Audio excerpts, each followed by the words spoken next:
KBLA Sports Minute with Ray Richardson. The Clippers are back at 500 after a 9-point win over Denver last night, a game-high 25 points for Paul George. Clippers forward Daniel Tice had 11 rebounds and 3 blocked shots off the bench. The Clippers are at Utah Friday night. The NBA will have a moment of silence today in Las Vegas before both semifinal games in the in-season tournament. Milwaukee and Indiana play at 2 p.m. The Lakers play New Orleans at 6. The league wants to show respect for the victims of the mass shooting Wednesday morning on the UNLV campus. 3 people were killed by the gunman who was shot and killed by police. LeBron James, a longtime advocate for gun control legislation, talked about the tragedy during Wednesday's media access. He used the word ridiculous to describe the lack of movement in Congress to pass gun legislation laws. No debates, no speculation, just the info you need. That's your KBLA Sports Minute. I'm Ray Richardson on KBLA Talk 1580. In association with KBLA Talk 1580, the Terry Claiborne Foundation presents its 26th annual holiday party, Saturday, December 9th, featuring live entertainment, celebrity appearances, plus food and drinks. There is a cover charge for this party of the season, but not if you're one of our special guests. All you have to do is go to our website at KBLA1580.com and sign up. That's it, that's all. Just sign up at KBLA1580.com and you could win entrance to the soiree of the season. But whether you win or not, get a ticket, support the kids, and come join us on the red carpet in your semi-formal club attire and celebrate the season with KBLA Talk 1580 and the Terry Claiborne Foundation as we collect toys for the youth in our community. That's Saturday, December 9th, 1110 South La Cienega Boulevard, just south of Olympic. It's a holiday party with a purpose. I'm Terry Claiborne. It's going to be a party. Come hang out with us.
My guest in this hour continues to rock, and he's rocking steady and doing some amazing work. His name is Kenny Gravelis. He is the black creative behind some iconic movie posters for Spike Lee and other Oscar-winning films, not to mention some classic album packages for Public Enemy, LL Cool J, and the Notorious B.I.G. I am delighted to welcome to this studio Kenny Gravelis. Kenny Gravelis, how are you, sir? Oh, thank you, Tavis. It's actually awesome to be back. It's good to see you again. I feel part of the family now. Oh, you are part of the family, man. And you're welcome here anytime, particularly given the creative work that you were doing. Oh, I just spent, speaking of creativity, I just spent an hour, as you know, in tribute to the late, great Norman Lear. Had the honor, I said to him moments ago in that conversation from some years ago, as a kid growing up in the Midwest, I could never have imagined watching all of his stuff. Mm-hmm. I'm watching Sanford and Son. I'm watching The Jeffersons. I'm watching Good Times. I'm watching Maude. I'm watching all these One Day at a Time. Yep. All these iconic shows. I mean, this guy changed television. Oh, no, 100%. I'm watching all the stuff he was producing then in the 70s and 80s and never have any idea, of course, I'm going to meet this guy, right, much less interview him countless times, become a personal friend of his. Wow. And so here we are this week celebrating his life and legacy, passing away this week at the age of 101. And I was in my vault. I mean, so many conversations. I just pulled that one out because Sure. I liked all of them, but I particularly like that one. So I had a chance, again, for the last hour to offer tribute to Norman Lear. And here you come now. Right. as another creative. So I said at the top of the show like a couple hours ago, I guess today's show is about creativity. And so I go from Norman Lear to another amazing creative named Kenny Gravelis. The fact that our name even put my name next to his is already I'm beyond. No, I want to talk in this hour, of course, about what it means for you to be in this space of entertainment as a black creative. Absolutely. And what you do is so uniquely different. I talk to actors all the time and writers and producers, but you're a different kind of creative. 100%. And I really want to spend some time sort of excavating that. But you walked in the studio and you were about to tell me a Norman Lear story. I was. So tell me your Norman Lear story. I'll tell you my Norman Lear story really quickly. So the first time I went to New York, I'm from London originally. First time I went to New York. I couldn't tell. First time I went to New York was 1982. And my dad lived in New York at the time. And I remember watching, and I was obsessed with the TV Guide, you know, like, because in England we had like 4 channels. So I was like, we got a whole magazine over here. Yeah, it was like a whole magazine of like TV and all these channels. I was just blown away by it. Yeah. So anyway, I was a TV nut. So when I got to New York, I started watching television, and the Jeffersons came on. Now we don't have Jeffersons in England, so it was like. Everything, like, it's so funny, the Good Times, Jeffersons. I had not experienced any of those shows. So when I was in New York, it was the only time I got to actually experience those shows. And those shows never came out in England. So when I would go back there, you know, they weren't around. So it was amazing. And when I found out Norman Lear made those shows, I was just so like grateful because like again I wasn't never exposed to that, so it was just a beautiful thing, you know. And every time I see the Jeffersons, I don't know, and I came back to New York a few times after that, and every time like the Jeffersons, Good Times, it always like connected me. I don't know, it always connected me to America, and it always made me feel like I felt I was always going to end up in America one day. I had a talk recently. Talking about that. There was something about America. I watched the Arnold documentary recently on Netflix, and he actually says the same thing that I actually had. For whatever reason, when I was younger, I had this fascination with America, and I think part of it is because there is problems. We all have problems as countries, but there is something about America that there's this opportunity thing that does feel real. That does feel like, oh, something could happen here. And like seeing the Jeffersons, you know, moving on up to the east side in a deluxe apartment in the sky. You know, there was something about that completely related for me. So so you know, R.I.P. Norman Lear, and thank you so much. No. It was my great honor. I'm laughing because theme songs are not. Speaking of creativity, theme songs today are not what they were used to be. Years ago. 100%. Like, let's see how I just was able to pull that out. We all know the lyrics. Yeah, like you were we able all to know the words. Oh, 100%. Yeah. Oh yeah. That part of creativity in Hollywood has changed dramatically. Theme songs just don't resonate. They don't resonate the same way. The way they did. Yeah, the way they did true. back in the day. Yeah, I spat that out like nothing, right? It's just it's part of your muscle memory. Yeah. It just you remember when it. When somebody says Good Times, you start saying just looking out of the window. Exactly. I mean, it just comes out. It's part of your muscle memory. So true. But that part of Hollywood creativity has gone down the drain. But I digress on that. I've got an hour with you to talk about creativity, and I want to start with this. Basically, you said something a moment ago about Norman Lear that I want to put on a Kenny Gravelis frame. And so you heard Norman Lear and I talking in that conversation from some years ago, and he was 95, died at 101, about how I so deeply respected his commitment, not just his capacity, not just his gift for doing it, but his commitment to situating humanity inside of his creativity. He puts humanity inside of his creativity. And I want to come to you and ask you when we come forward, how you do that in your lane. How do you situate humanity, our black folk, our humanity, inside of your creativity? Right. We're going to wrestle with that when we come forward. Our guest is Kenny Gravelis on Tavis Smiley. From Lamert Park with love, this is Tavis Smiley.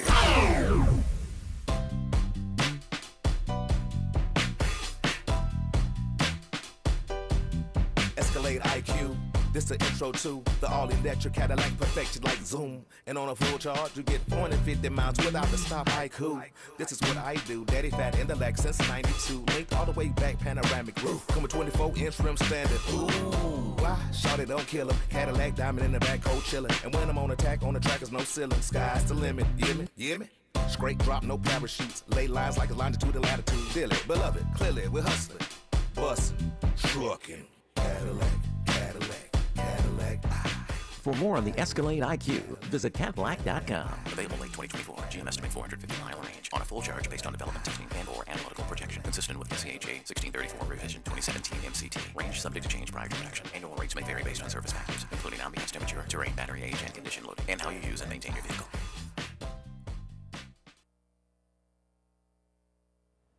Now.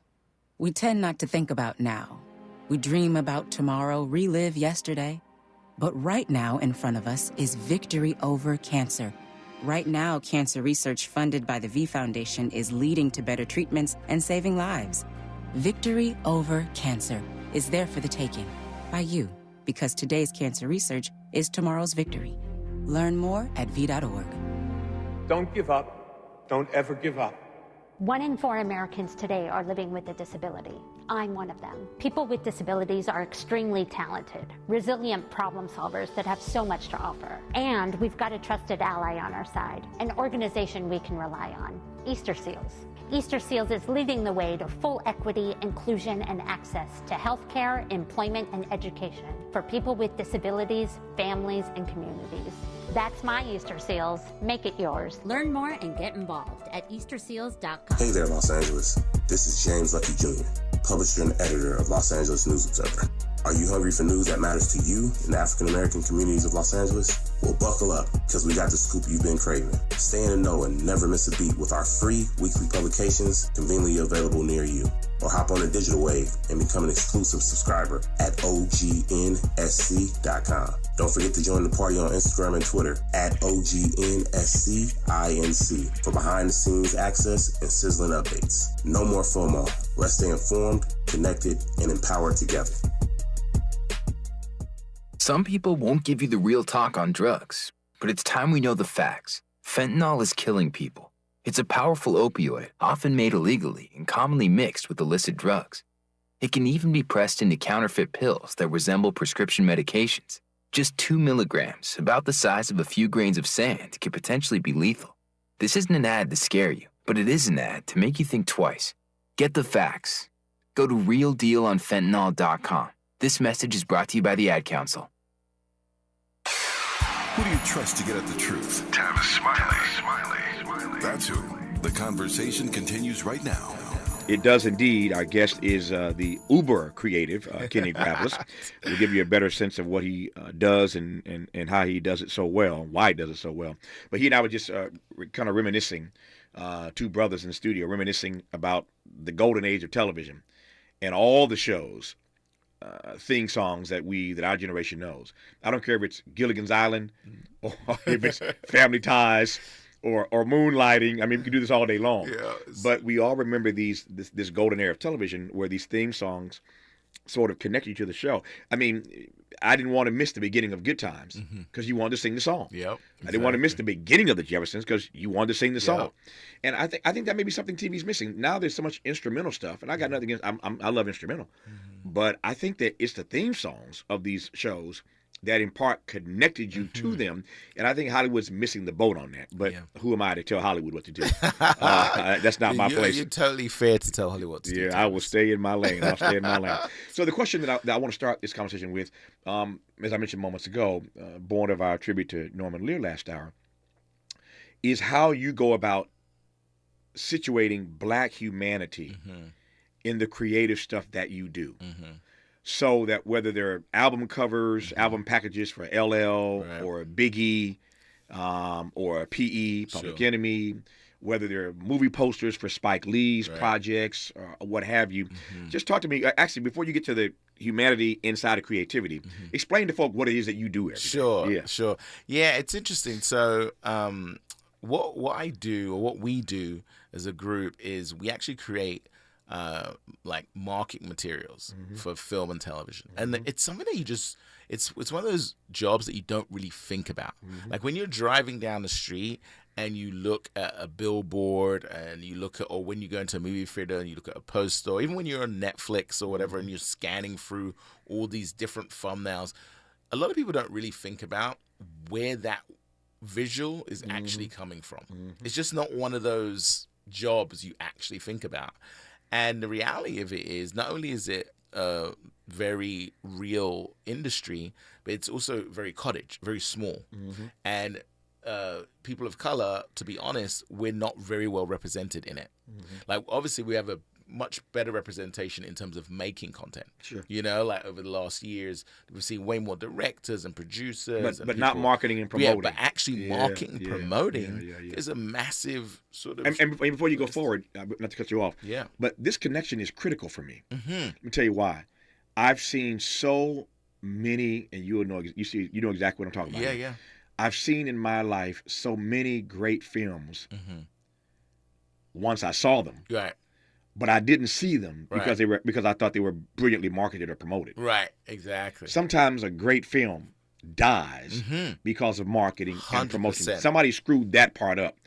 I think of the same thing when it comes to music. Yeah. I was literally just the other night listening to an album from El DeBarge. It is, I think, the best album, and I love all the DeBarge stuff. Right. I love El personally. I know him personally, know the family. I love all the DeBarge stuff. But the greatest solo album that El ever did, Warner Brothers, as I recall, just screwed it up. The marketing and promotion of that album was just done so horribly that all these tracks, I mean, Babyface produced 4 or 5 of the tracks and sings on a couple with El DeBarge, but it's just the most amazing album that El ever did. But it died because the marketing and promotion of it was horrible. I was in conversation on this program just last week about this new Bass Reeves thing series that's out. And people were raising questions about the poster. Because he's on there with Dennis Quaid, the white actor.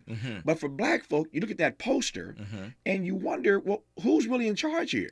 It's about Bass Reeves. It's about Bass Reeves. Now, what I will say on that, I have a comment on that particular campaign. And I didn't mean to take you off your but I do have a comment about Bass Reeves. Give me that first. So, if you look, they've done I feel like they've done a fair job of how much promotion they've done on Bass Reeves. And I think David, it looks amazing. And I don't know if you've seen the poster where he's on the horse. I've not seen that one. I've not seen that one. Yeah. If you see that one, like, you really get who's in charge. You do. And I think, we get into a place where it's important to show other actors that are on there, but in this particular Bass Reeves case, it was definitely just part of the campaign. Fair enough. Yeah, I've not seen all of it. Yeah. I was just raising the conversation. Absolutely. That black people take that stuff personally. Yeah, 100%. If you're telling our story, then you have to situate our humanity in the creativity. 100%. Anyway, you were saying I took you off course. You remember, no. You know you were called. You know where you're going. I know I was. Keep on going. I'll keep on going. All right. Yeah. So. But everything that you're saying right now in terms of how we're looking at an image that presents us, that's a massive thing, right? But again, we don't really think about who's creating those images. So that's what we do, and we're one of the few black-owned agencies that do that, which is problematic in itself. It's like there's not a black-owned, for instance, trailer company out there right now, 2023. You mean, for those who don't understand Hollywood, you mean the trailers that the actors use when they're on location? I don't mean the trailers. I mean the movie trailers. Oh, see, too many trailers in this town. You got movie trailers, you got actual trailers. I'm talking about. You meant movie trailers. Actual trailers themselves that you see. So there's there's no company, black owned, that actually does trailers for movies. Yes. Wow. Right now, 2023 doesn't exist. Wow. And part of that is just because that niche part of this industry, right? And obviously you need support, you need capital to build that business, right? And it's just an area that we haven't really taken by storm, and we really should, right? Because the level of creativity we push culture, So it's the idea that we're not in the marketing as much obviously needs to be fixed. Let me cut in again here. What risk do black filmmakers, black showrunners take? Or there are two ways to ask this question. Sure. One is, what risk are they taking? Right. And the other way to ask it or to frame it is, at whose mercy are they? Right. When they produce this great content. Sure. But you're depending on somebody who doesn't look like you. Right. To know how to put a trailer out. Well, here's the thing. That sends the right message to the audience that you're trying to attract. 100%. And I think also now, don't get me wrong, of course, there's amazing trailers all the time that happen. I think the reality of that is that when you get something that is very specifically black, it's very specifically culture focused, the challenge is who's making that call?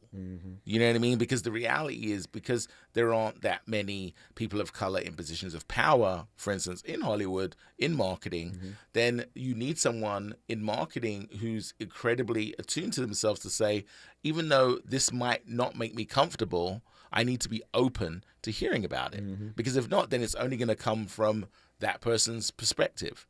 So there's a lot that you have to balance, and a lot. But I think what I would say is that in the last 5 years, filmmakers have had way more control and way more, I think, just way more say in their trailers, in their marketing, in their posters. You know, I think there was a time where people weren't thinking about black people's skin on posters. It was just very generic. And now you can't have a conversation with a marketing department without them saying, hey, we need to pay attention to, you know, the different shades that we need to be represented. So that's a good sign in that sense. Well, back in the day, even if there were black folk in the story, the studios were afraid that if you put too many black faces or any black face on the 100%. on the poster, it might diminish the ticket sales. People don't realize that when, like, Black Panther had to work.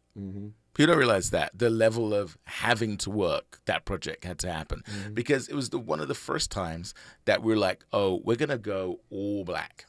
You know, like every superhero, every face you see, all black. And it was like, if that didn't work, then it was going to be an uphill battle from then, because that again would be, you know, Hollywood loves data, and it would be like, listen, we tried. Do you know what I'm saying? And it didn't work. But the fact that it worked, and it worked so well, was a massive thing, you know. And it obviously it's helped, you know, the sequel come, and I think it basically showed that yes, no, you can market with all black people and make money. Yeah, you know, which is a huge. It's always been like a challenge. Yeah. Per se. So I know one guy, and I just saw him in New York a couple weeks ago. I know one guy who's always been involved. Right. You see where I'm going here. Yeah. At the epicenter of his marketing and promotion. And I said this to Spike one time. He got mad at me. We got over it. Yeah. I said, Spike, you're a pretty good director. Pretty good. Right. But you are a brilliant marketer. And he was none too happy with that. Happy, right? He wasn't happy. But I believe that. Right. I mean, Spike is a good director. Yeah. Don't get me wrong. 100%. But his marketing and promotional chops, that Negro knows how to sell his stuff. No, think about this. Yeah. You don't, like, when you really think about it, as a director, like, there's probably not anyone as iconic as Spike. Just marketing-wise, as an actual director, right? You could have argued directors of like, oh, this director, that. But actual marketing, like, there's people that know Spike Lee that haven't seen one of his films. Do you know what I mean? And, like, he truly, like, was doing things in... When you think about 1986, when he came out with She's Gotta Have It, he's been famous since then. Like, really, like, when you really think about it, and the market on that was genius. Yeah, exactly. Yeah. You know, like, he's been famous since then, and just grown. Like, the fact that he had the Jordan Mars Blackman campaign. Like, think about a director who's done that right now. You gonna leave me hanging? You gonna leave me hanging? You gonna leave me hanging? No one. Yeah. There hasn't been anyone like that. So, and the reason why I'm so just like amazed by it is just because it gives you an example of, when black people are involved and being allowed to express themselves, what actually can happen. And so for me, as a creative, I think that a lot of people, someone recently asked me, you know, being a black person in this environment, you know, do you feel like you've affected like a project, or is it something that you've done? And I'm not sure if I brought this up the last time we spoke, but we had worked on the James Baldwin documentary, I'm Not Your Negro. And love him. Yeah. Raoul Peck. He was just on 2 weeks ago. No way. Yeah, I didn't even know that. Just on the show 2 weeks ago. Yeah, we actually even worked on his new Silver Dollar documentary. He was on talking about it. We actually worked on that as well. I love that documentary. Yeah. And on the one thing I have to admit, on the studio came to us, the movie studio came to us, and they were honest. They were like, listen, this title, I'm Not Your Negro, I don't, this isn't, I'll be real with you. I am not your Negro. What do we do with this? What do we do with that? Yeah, exactly. Yeah. And it was the first time I'd felt like a sense, because I think a lot of times it's easy for a studio to come with like their own sort of like, this is how we want to handle this. I think they were so sensitive and they were transparent in understanding like, we might not be able to understand what this needs to be. Right.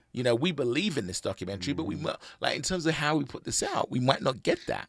And they were so open to that. And my whole thing was like, listen, it's James Baldwin. And, we can't shy away from that title. We can't shy away from it. And we made the title 90% of the poster. And we just had his eyes cropped. I love it. And the beautiful thing about it, I feel like a lot of studios, by the time it got to the head person at that studio, it would have been, well, this is kind of uncomfortable.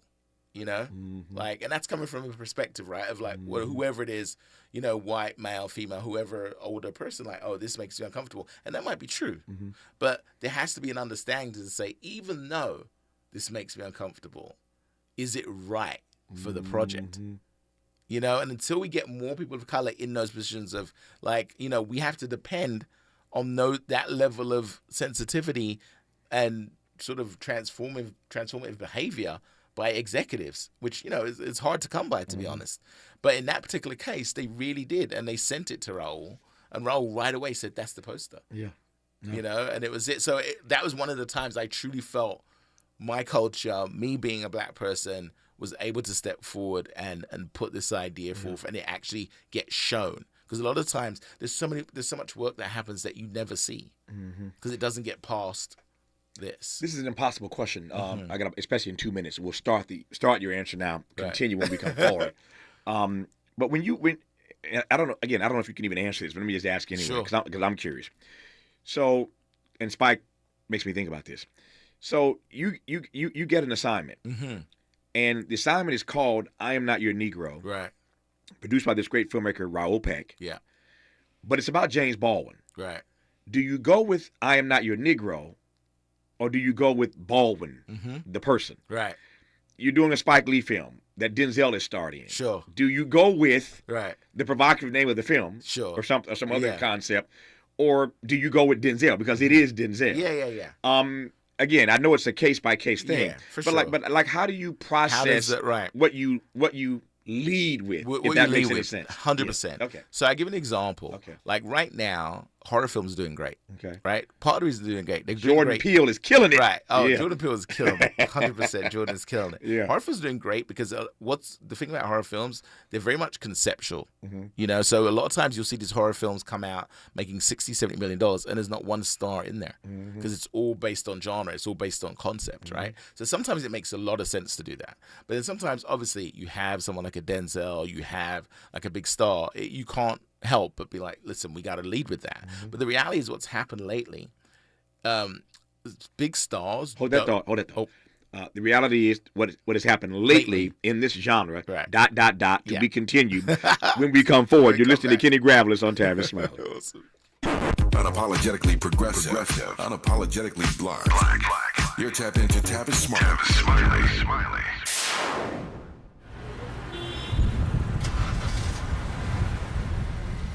What's up, party people? It's your favorite MC's favorite rapper, MC Light here. And we're celebrating 50 years of hip-hop, authentically powered by Cadillac. And we're going to take it way back to where it started. It was only fitting that hip-hop began with teenagers at a back-to-school jam in the rec room of a South Bronx apartment complex by an 18-year-old brother. By the way, I'm also sure he had a Cadillac parked outside. He noticed the energy on the dance floor when he switched between two turntables, extending the beats, repeating the breaks, and never losing the rhythms. And that was the birth of hip-hop. And from that moment, it took off. For more on how Cadillac is celebrating hip-hop's 50th, visit Cadillac.com/audacity.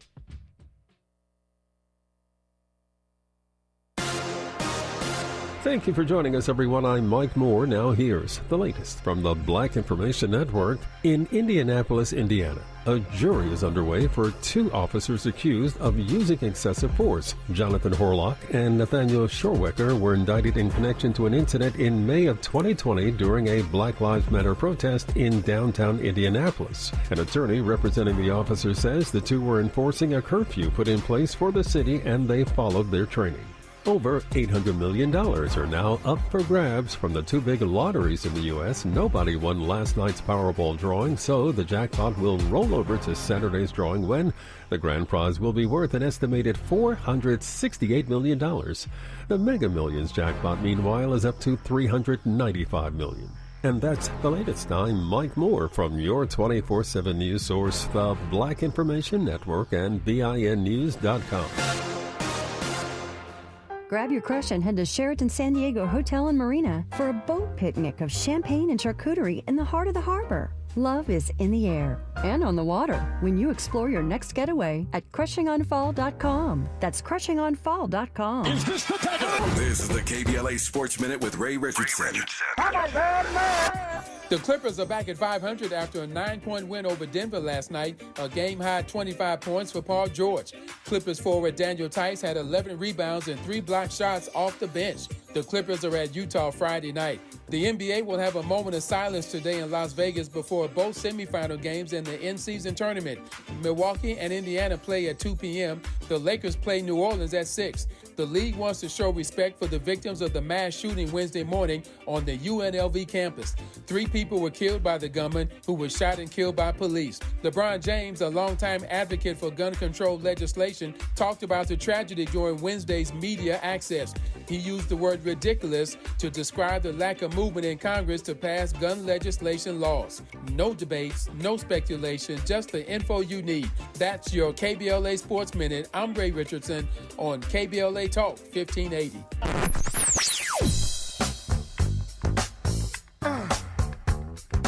This is KBLA Talk 1580. Talk radio. That's music to your ears. We're unapologetically progressive. KBLA Talk 1580.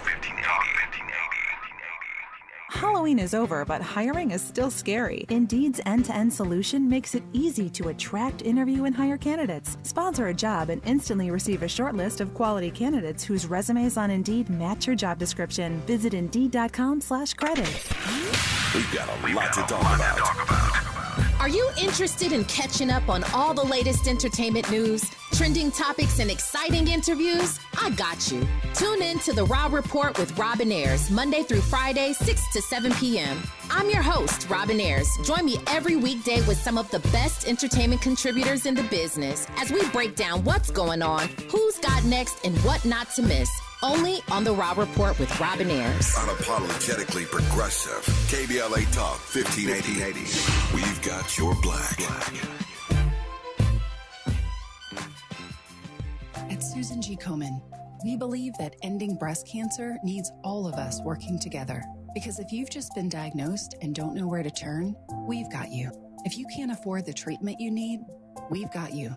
And if you are driven to honor the loved one you've just lost, we have a place for you here. Because of you, we're supporting those who need help today while tirelessly searching for tomorrow's cures.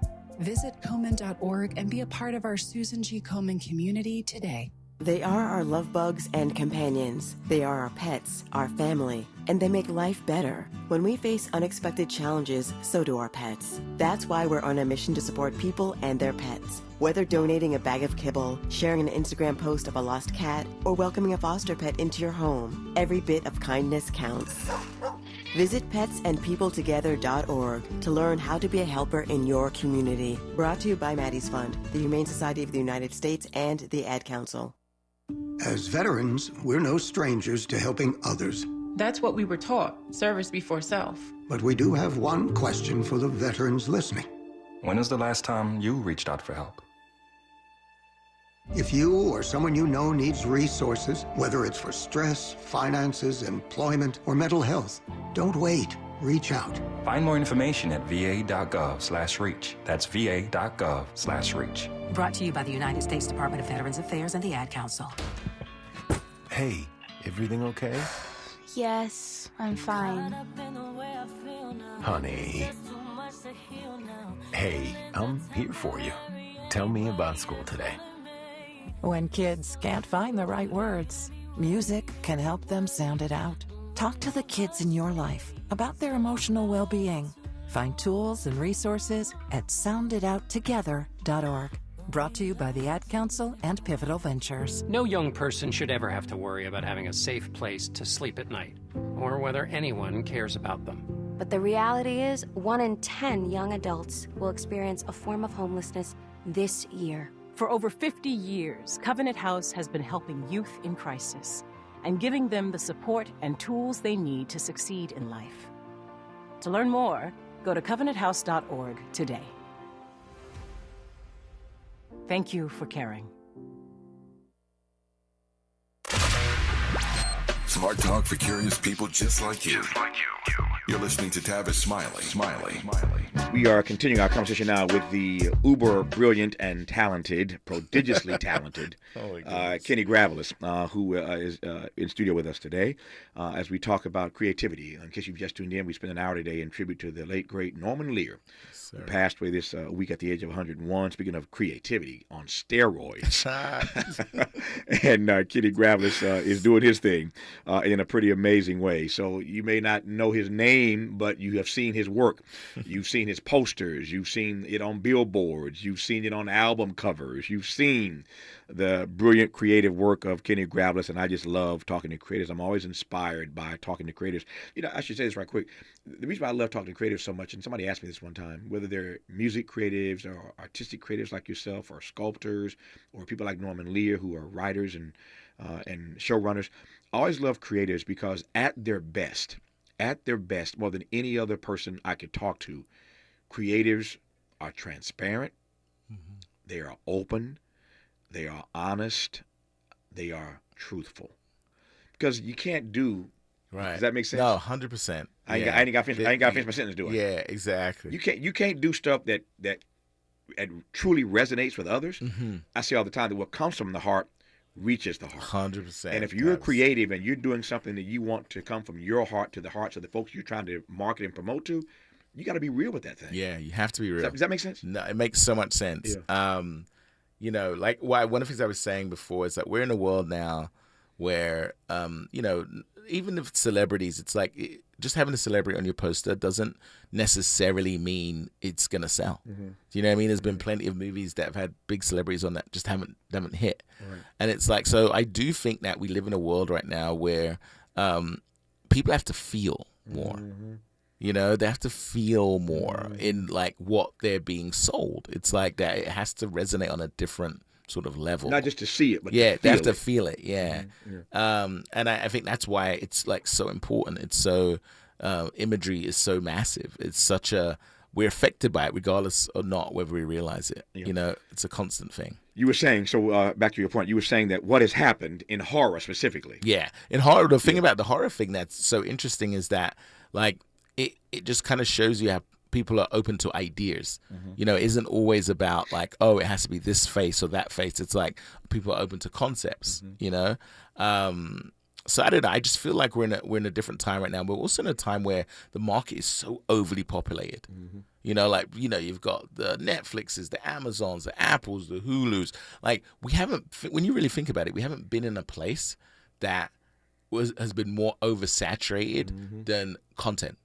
Than this time currently that we're in. Like, we have not been as saturated by content.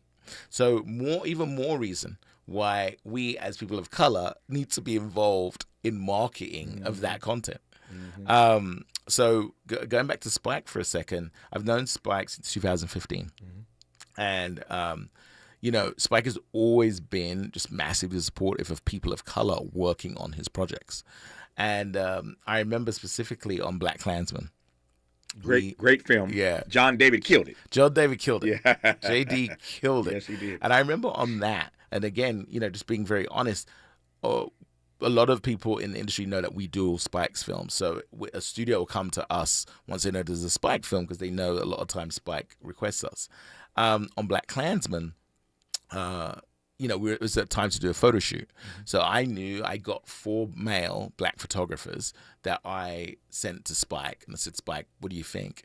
So he sent me back this woman photographer named Ruby who hadn't really shot a lot of movie posters before. And I sort of I was like, that's, he sent me this person. I kind of, to be honest, I sort of was like, okay, fair enough. But I sort of re-pushed the 4 guys, So then he sent it back to me. He's like, what about this woman here?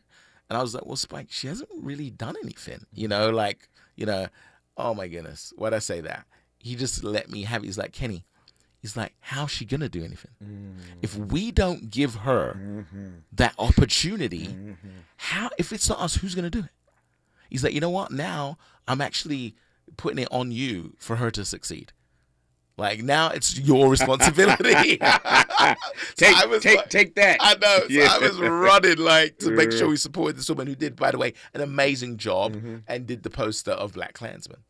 And it, what it just showed me, it wasn't, of course, I was trying to push forward black photographers. Sure.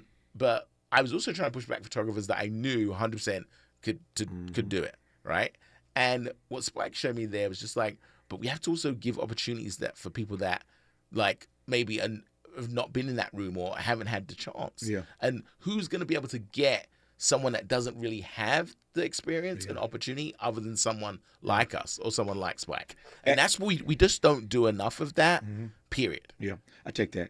At your level, I should be clear, at your level, you're doing a whole lot more than black stuff. Yeah. You're doing all kind of stuff in Hollywood and beyond. And I feel that's another thing that's so important. It's just when you think about it, I grew up watching Jaws and Close Encounters and all that stuff. But I also grew up watching, Cooley High and I grew up on Shaft and all those. And I'm the same as a lot of black people. So our history is broad. It isn't just specifically black, and that for us as an agency, that was very important for us. In the beginning, we focused actually specifically on not black anything until we felt that we weren't going to get pigeonholed. Yeah.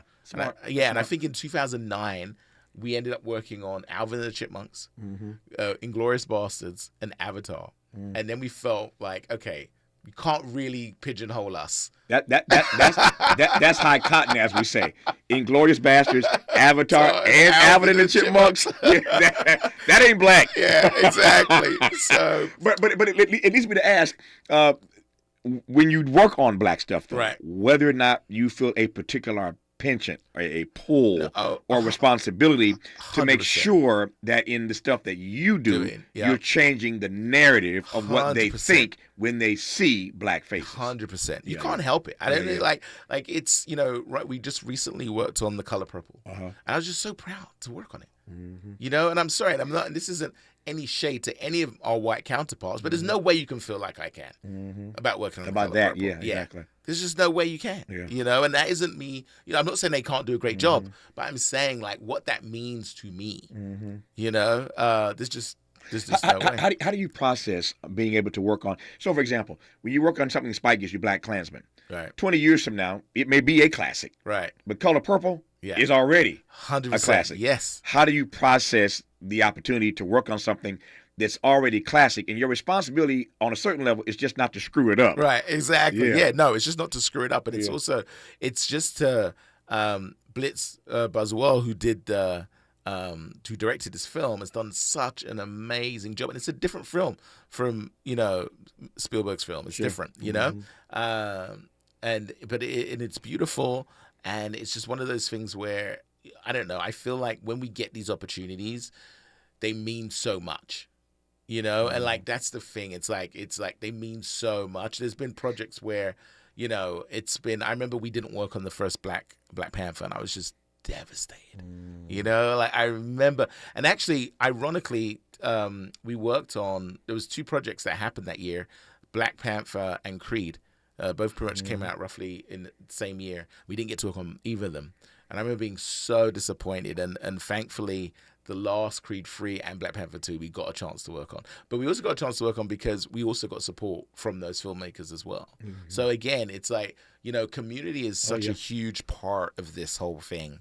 And I think for me personally, because we don't see enough of our peers, people that look like us in our industry, it became, and this is something that Spike has talked to me a lot, it became about, Kenny, what do you actually do about that? Yeah.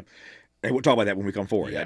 Thank you for the segue. Yeah. That was a very nice segue. What do we actually do about that? Yeah. Well, it turns out he and his colleagues at his company are doing something about that in association with Netflix and Otis College. Mm-hmm. We'll talk about that part, as they say, when we come forward with Kenny Gravelis on Tavis Smiley. This is getting good. Yeah, man. Tavis Smiley continues when we come forward. What is dedication? My biggest fear in the middle of my addiction was that my kids wouldn't have a father. And I started thinking, you know what? This isn't my story. I definitely had to become a better man to be a better father. It's important to me that my kids are empowered and truly believe that if they can think it, they can do it. That's dedication. Visit fatherhood.gov to hear more. Brought to you by the U.S. Department of Health and Human Services and the Ad Council. Joey from Vermont, a farmer trying to get through the winter. Adriana from South Carolina, a single mother living paycheck to paycheck. Liam from Ohio, an injured father struggling to provide for his family. Hi, I'm Shanola Hampton, and I support the Feeding America network of food banks because they help provide over 6 billion meals to people in need each year. Learn more at feedingamerica.org.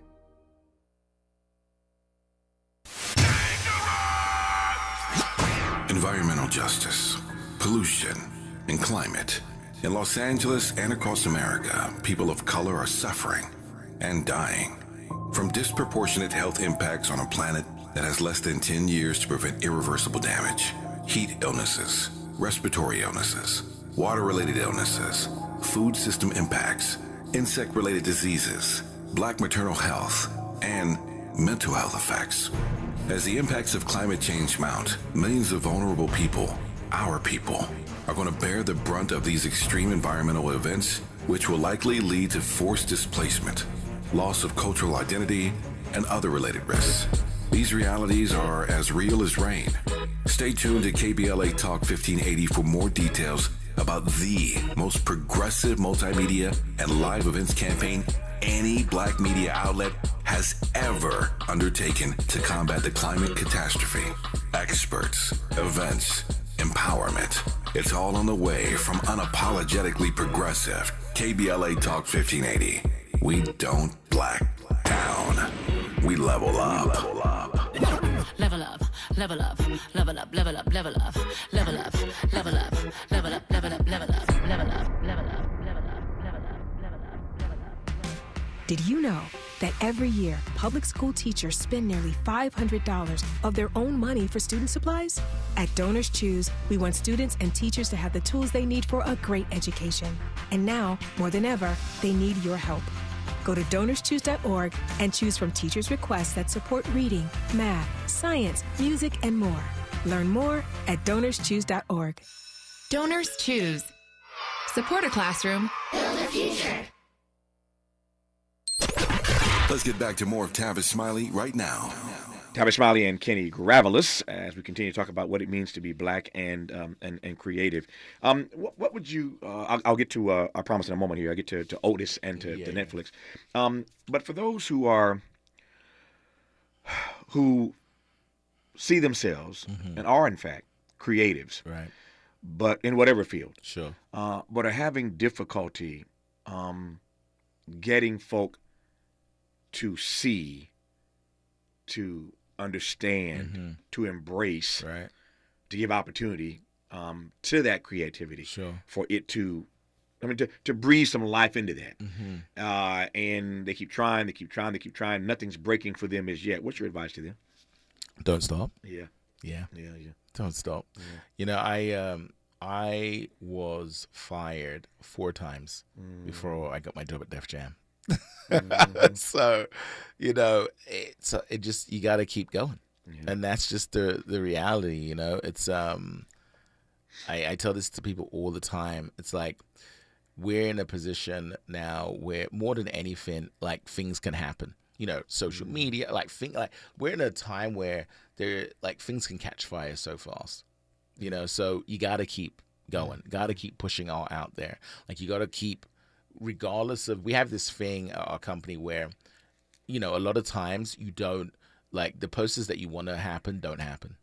And it's easy to get down about that. But we actually created like a little sort of just a place where people could put things that they were really passionate about, regardless or not whether it made it. Right. You know, because the reality is you can't sometimes depend on people's validity of your work to give you that sort of, I understand it's nice, of course, to be honored or to have your, but you can't depend on that to drive your creativity. Yeah. As a music lover, I am curious, and we'll get to these two things when we come forward in our remaining moments here with Kenny Graveles. I want to ask him, speaking of Def Jam, what's it like being a creative in that music space? We've been talking mostly about film and television, but Public Enemy, LL Cool J, Biggie Smalls. We'll talk about that when we come forward, what it means to be creative in that sort of space, and then we'll wrap our conversation giving him a chance to brag, and he should. Give him a chance to brag and beat his chest a little bit about the good work that they are doing with Netflix and Otis to give access to black and brown students who want to enter this industry that he is in. Our remaining moments with Kenny Graveles when we come forward on Tavis Smiley. More of Tavis Smiley when we come forward. If you're like me, 60 and retired, making ends meet, especially here at the supermarket and drugstore, is tough. I'm so blessed to have found benefitscheckup.org. It's a free and confidential website from the National Council on Aging that connected me to $1,200 a year in programs that help pay for food, medicine, utilities, and more. Maybe it can help you. benefitscheckup.org. My daughter was diagnosed with a rare malignant rhabdoid tumor on the spine.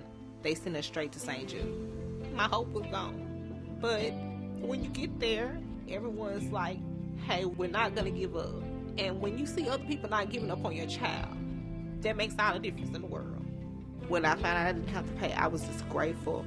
They saved my baby's life. Finding cures, saving children. Learn more at stjude.org.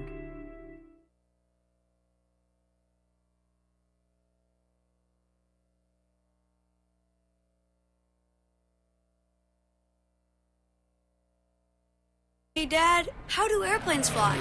What's in this box? Is this tree good for climbing? How are babies made? What does this thing do? Kids are curious about everything, including guns. Talking to them about gun safety in your home is a good first step, but you can do more. Always keep your guns locked, unloaded, and stored separately from ammunition. Safe gun storage saves lives. Learn how to make your home safer at endfamilyfire.org. That's endfamilyfire.org. Brought to you by End Family Fire, Brady, and the Ad Council. KBLA Talk 1580 is the exclusive media sponsor of This Light of Ours, activist photographers of the Civil Rights Movement. A dynamic new exhibition on view now at the Skirball Cultural Center in Los Angeles. This Light of Ours showcases more than 150 photos taken by movement insiders from diverse backgrounds that reveal the vital work undertaken by a broad coalition of organizers and everyday people whose collective action changed America. This Light of Ours is one of 3 temporary exhibitions currently on view at the Skirball, which together explore issues related to civil rights, immigration, and pluralism. Tickets and more information for all 3 exhibitions are available at skirball.org. That's skirball.org. SKIRBALL.org. All right, so there we were, cruising through the new open-air zoo, when I realized that the park was closing in like 15 minutes.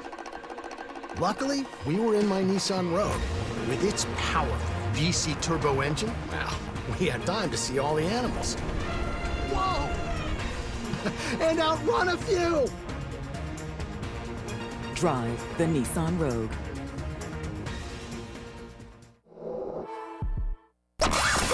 He's rooting for everybody black. Everybody black. More of Tavis Smiley coming your way right now. All right, I got 4 minutes left with Kenny Gravelis. I want to cover 3 things in 4 minutes. Yeah. You got the. I got it. You got okay. 3 things. You got it. 3 things in 4 minutes. The first is, I was saying to Kenny in that break just a moment ago, how much I love the stuff that he's done, posters and billboards that really put black love out there. Mm-hmm. And I think of your work when it comes to black love. I think of Queen and Slim. I think of If Beale Street Could Talk. Right. There are others, but just talk to me very quickly about putting black love out there image-wise. Sure. I think the biggest thing about that, it just has to feel real. Right. You know what I mean? And it's like, I think like with Queen and Slim, for instance, it's like that shot of them just together. Like, I love that photo. I hate to say, you knew that black people were involved. Yes.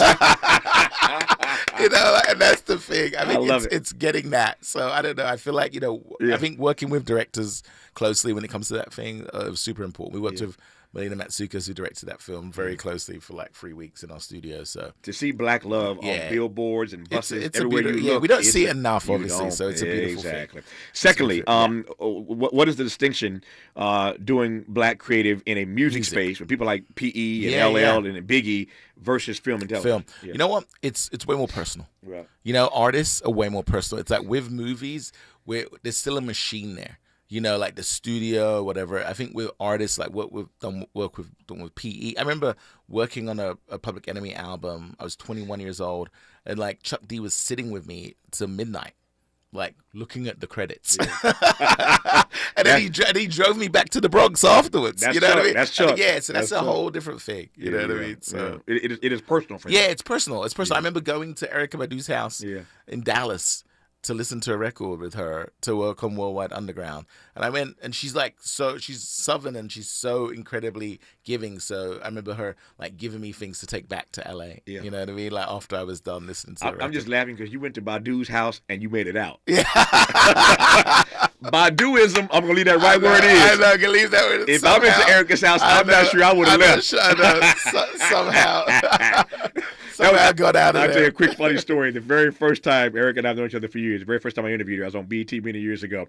And the short version of it is, she had this mystique about her, as you know. Absolutely. And I was scared to death of her. Right. And I'm a pretty intense interviewer, right. And she was scared to death of me.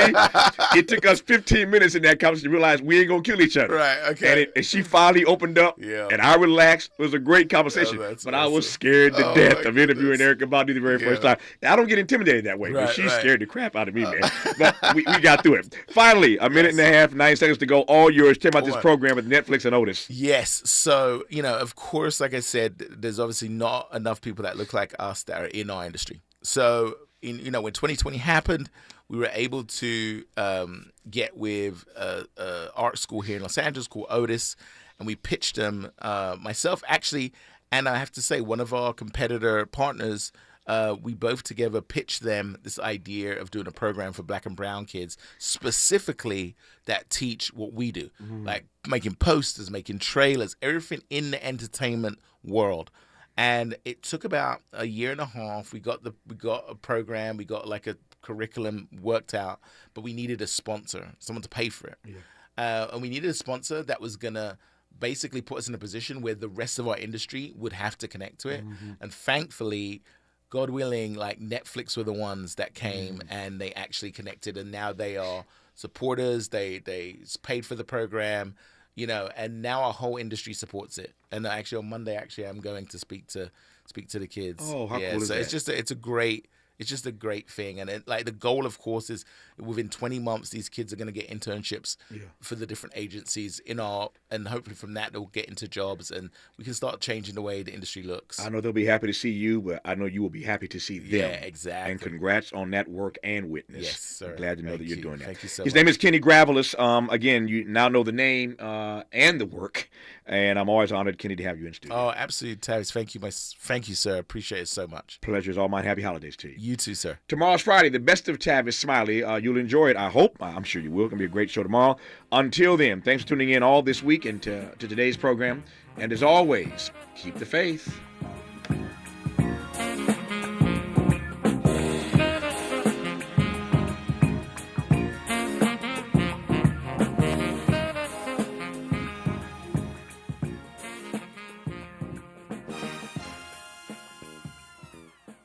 KBLA 1580 Santa Monica. Thank you for joining us, everyone. I'm Mike Moore. Now here's the latest from the Black Information Network. In Indianapolis, Indiana, a jury is underway for 2 officers accused of using excessive force. Jonathan Horlock